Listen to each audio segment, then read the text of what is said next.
আজকে আমাদের বাসায় মেহমান আসবে, তাই আমরা সকাল সকাল উঠি রান্নাবান্নার কাজ শুরু করে দিলাম। এই যে ভাবি ইলিশ মাছ কাটতে আছে, ইলিশ মাছটা কিন্তু মোটামুটি বড়ই ছিল। আর এইখানে মুরগি আছে রোস্ট করার জন্য, ভাবি এগুলোও কাটবে, রোস্ট করবে। আর এই যে পেঁয়াজ একটু বাটতে রাখছি, এগুলো মাছে দিব। আর কিছু এই যে মশলাপাতি সব কিছু কাটি কুটে গুছাইয়া রান্নাও বসাই দিছি।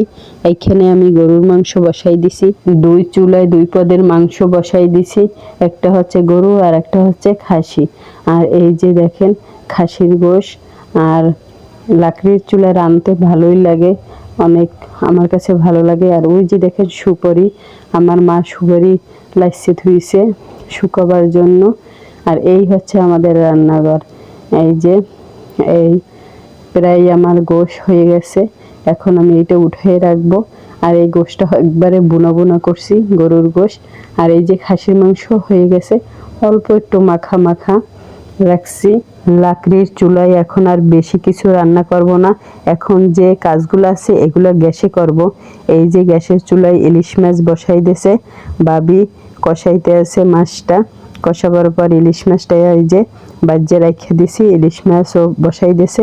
এখন ভাবি রোস্ট তেলে বাজতে আছে, রোস্ট বসাবার জন্য। এই যে শুধু দুই ধরনের গোশ, সেগুলোই রান্না করছিলাম লাকড়ির চুলায়, কারণ অনেক গ্যাস যাবে তার জন্য।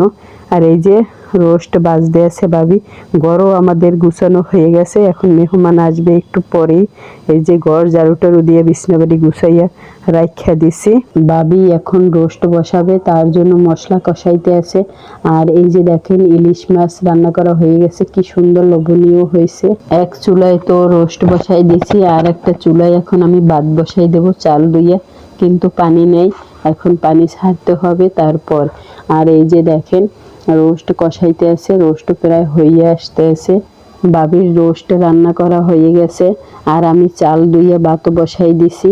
আর এখন আমি পানি আনতে যাইতেছি, খাবার পানি। আমার বাড়ির ছেলে পানি চাইতে রাখবে, তারপর আমি আনবো। এই যে দেখেন আমার বাড়ির ছেলে কল চাপতে আছে, ও কলের সাথে যুদ্ধ করতে আছে। এই কল অনেক শক্ত, তাই ও কল চাপতে পারে না, অভ্যস্ত না। আর এই যে এদিকে ভাবি পোলাও রান্না বসাই দিয়েছে, পোলাও তেলে ভাজতে আছে। তারপর আর এখানে গরম পানি দিছি, পোলাওর ভিতরে দিব।